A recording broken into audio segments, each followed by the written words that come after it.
So we're down in a Superior Walls basement. This is 9 feet, 9 foot, and we have 2 egress windows, and we have 3 vent windows. So of course you need an egress window if you're going to potentially put a bedroom in.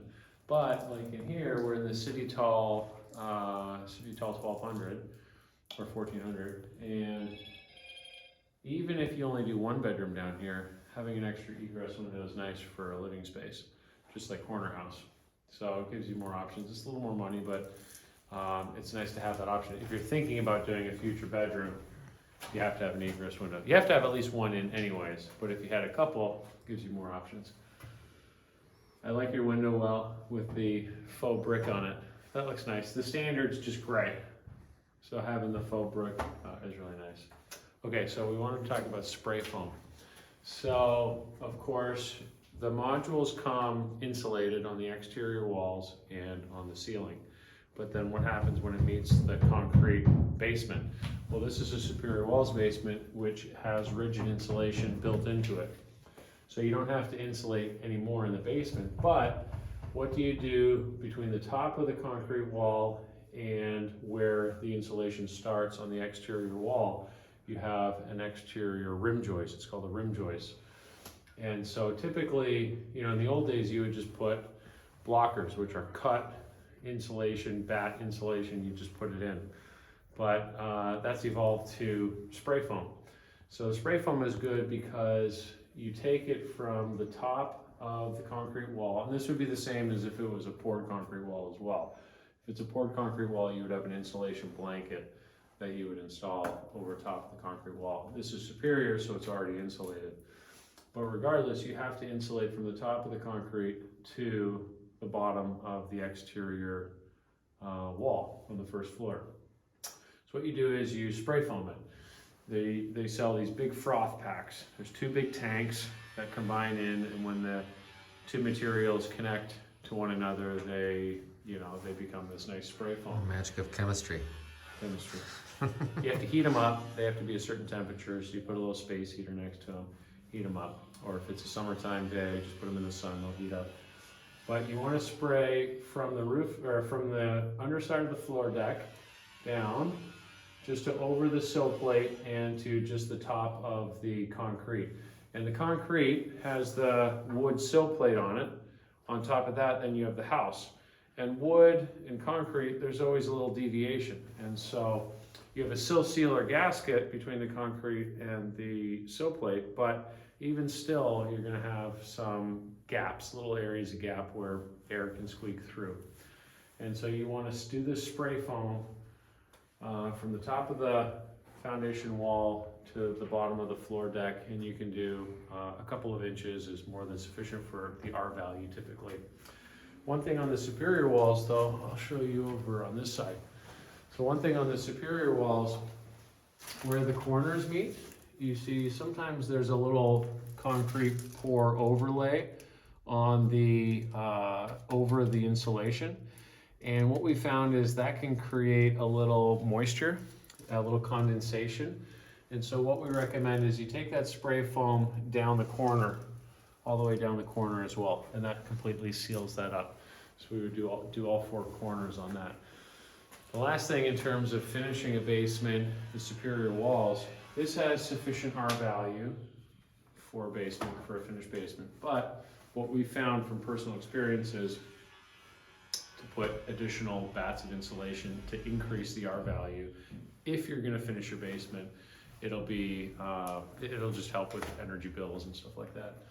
So that's how you do the spray foam, and you certainly can add more spray foam. Another little insulation tip is that if this became like a big rec room and there's a lot of noise down here, like in one of our model homes, we have a big game rec room area, the ceiling of which in the basement, we insulated the ceiling, and that really deadens the noise between floors as well. So if you're on the first floor, you have a rec room, a finished rec room in your basement. You might have kids and a lot of things happening, people gaming and loud movies.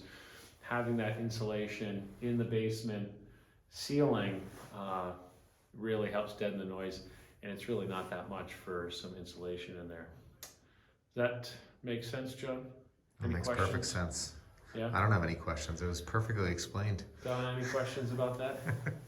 About the spray foam at all? Yeah, when you put the spray foam to the top there, you mean 1 inch or 2, but all the way to the back, or Yeah. all the way to the top? Yeah, just following the perimeter. So you just, it really Oh, goes so like on an the L. outside edge, yeah, and then it Okay. comes around and it just spills over a little bit.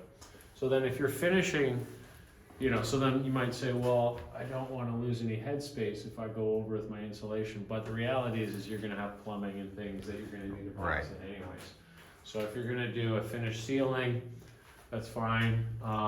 If you're going to do a drop ceiling, a lot of people would do a drop ceiling, then you would have to come down usually 8 inches minimum anyway. Right.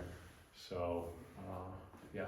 So just so I understand, it's, you spray all the way up the back of the board, Yeah. and then all the way across, and then a little bit over the sill plate? Well, it ends up spilling over the sill plate like that. You don't actually have to insulate the sill plate. You just have to insulate the outside and then seal the sill. So you don't actually have to spray on top of the sill. Oh. Yeah, but it just ends up. Okay, so back, Yeah, top, and then a strip along the. yeah, just the back and then where it connects there, because that rim joist sits on the sill plate like that. So that'll seal the sill plate to the rim joist, and then you want to seal the sill plate to the foundation. Yeah. So it's just the cracks. It's just little. Yeah. You just So have you little just go deviations. So over what they're gonna do at the Like end, caulking, kind you can caulk it. I mean, but of? No, it's, but I mean, it's the same principle. Yeah, same sort of function, yeah. Okay. So what happens is at the end of the build, you're gonna need that blower test. So they're gonna come in, open your front door, put this thing on your front door, the big fan, and they're gonna push air into your house and see where it leaks. And you've got a leak at a certain level, less than whatever the requirements are. Right. And if you don't do that, you'll leak in all those areas.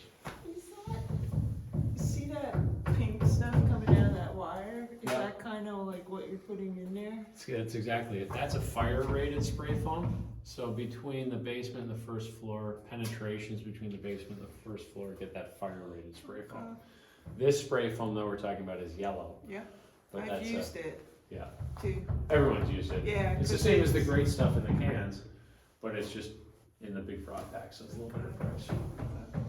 And you could never spray it with just that little tip. It comes with a wand that it shoots out like that, Almost and like it sticks. almost like a paint at that point, right? In terms of the application of it. Yeah, I mean, if you just had that little spray foam can, Right. you just like be here for a week. Well, yeah, it comes out, it's like, But then, you've got your penetrations out through, like your electric came in somewhere there, so there would be a hole in your room joist, so that'll seal that.